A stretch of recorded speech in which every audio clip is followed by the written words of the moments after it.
Hello folks, welcome back to our channel. I hope आप सब अच्छे होंगे और अपनी कोडिंग जर्नी को लेके काफी एक्साइटेड होंगे।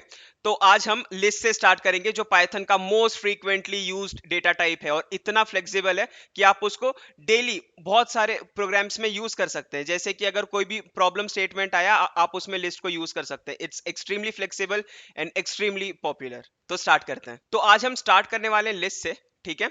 तो लिस्ट क्या है ना, list can handle more than one object. तो अभी तक ना हमने जो भी डेटा टाइप्स देखे थे, for example integers, floats, strings, Boolean, ये सब एक वैल्यू स्टोर करते हैं, ठीक है। इंटीजर क्या स्टोर करेगा, या तो 3 या तो 4 या तो 5, फ्लोट 3.21 5.56 ऐसे करके। बुलियन क्या स्टोर करेगा, ट्रू या फॉल्स। स्ट्रिंग क्या स्टोर करेगा, a string, a single string, ठीक है। उसमें मल्टीपल कैरेक्टर्स हो सकते हैं, बट वो डबल कोट्स में एनकैप्सुलेटेड, मतलब डबल कोट्स के अंदर होता है, तो वो एक स्ट्रिंग। तो स्ट्रिंग क्या है, एक स्ट्रिंग स्टोर कर सकता है। पर लिस्ट, लिस्ट क्या है ना, वो more than one object store करता है, ठीक है। आप उसमें मल्टीपल नंबर स्टोर कर सकते हैं, मल्टीपल स्ट्रिंग स्टोर कर सकते हैं, मल्टीपल फ्लोट स्टोर कर सकते हैं, या तो आप मिक्स्ड डेटा टाइप भी स्टोर कर सकते हैं। जैसे कि हम यहाँ पे देख रहे हैं कि it is a most frequently used data type, ठीक है। और उसके साथ क्या है, it stores elements of more than one type. इसका मतलब क्या है कि आप एक लिस्ट के अंदर ना, जैसे कि आप यहाँ पे देख रहे हैं, आप ए स्टोर कर सकते हैं, आप जो कि एक स्ट्रिंग है, आप इंटीजर स्टोर कर सकते हैं, आप फ्लोट स्टोर कर सकते हैं, आप फिर से एक स्ट्रिंग स्टोर कर सकते हैं। तो जो कॉम्बिनेशन ऑफ डेटा टाइप्स होता है ना, वो आप एक साथ स्टोर कर सकते हैं लिस्ट के अंदर। ये आप एरेज में स्टोर नहीं कर सकते, पर लिस्ट में स्टोर कर सकते हो। अभी हम ना पाइथन के इंटरनल्स के बारे में जानते हैं कि पाइथन का लिस्ट काम कैसे करता है, और वो इतने सारे डिफरेंट टाइप्स ऑफ ऑब्जेक्ट्स को स्टोर कैसे करता है, या डिफरेंट डेटा टाइप को स्टोर कैसे करता है। जैसे कि आप सी प्लस प्लस अगर आपने पढ़ा है या आपने सी पढ़ा है, तो आपने देखा होगा वहां पे जब आप एरे डिफाइन करते हो ना, तो आप होमोजीनियस एलिमेंट्स वहां पे डालते हो कि सिर्फ इंटीजर्स का एरे, या सिर्फ कैरेक्टर्स का एरे, या फिर स्ट्रिंग्स का एरे, ठीक है। बट पाइथन में आप डिफरेंट डेटा टाइप्स को स्टोर कैसे करते हैं, हम वो देखेंगे। तो जैसे कि अभी हम यहाँ पे देख सकते हैं, एक लिस्ट है, ठीक है। तो लिस्ट ना पाइथन में स्टोर कैसे होता है, एक पाइवेयर ऑब्जेक्ट बनता है, ठीक है। जैसे कि हमने पहले बताया था कि पाइथन एक ऑब्जेक्ट ओरिएंटेड प्रोग्रामिंग लैंग्वेज है। तो यहाँ पे हर कोई चीज ना ऑब्जेक्ट ऑब्जेक्ट से रिप्रेजेंट होता है। तो यहाँ पे एक पाइवेयर ऑब्जेक्ट बनेगा।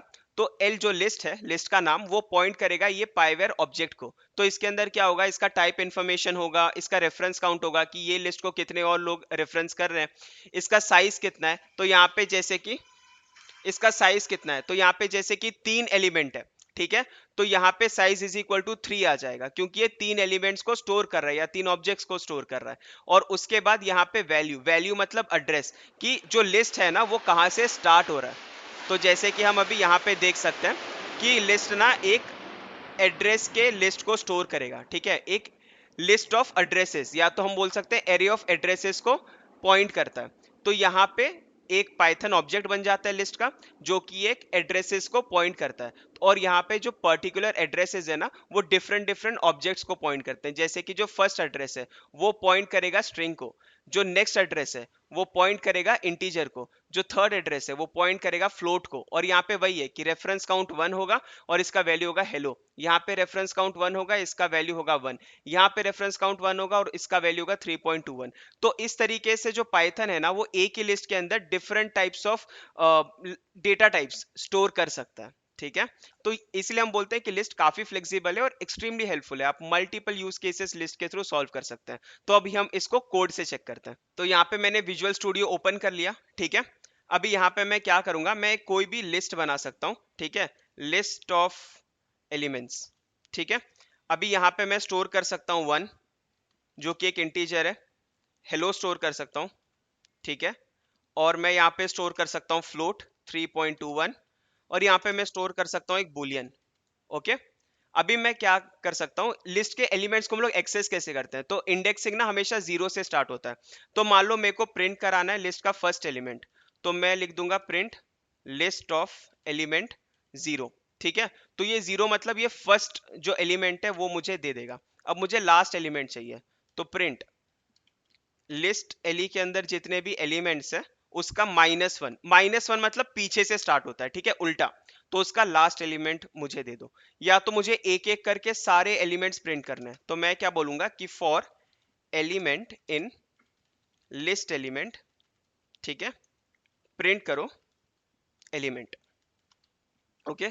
तो अभी हम इसे रन करके देखते हैं कि ये कैसे आउटपुट देता है। पाइथन लिस्ट डॉट पाई, ओके।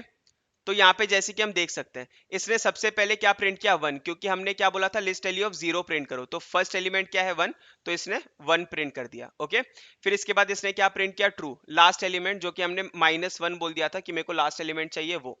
अब इसके बाद इसने क्या किया कि हर एक एलिमेंट को प्रिंट कर दिया, क्योंकि हमने बोला था कि जितने भी एलिमेंट लिस्ट के अंदर हैं उसको एक एक करके प्रिंट करो। तो इसने 1 प्रिंट कर दिया, हेलो प्रिंट कर दिया, 3.1 प्रिंट कर दिया, ट्रू प्रिंट कर दिया।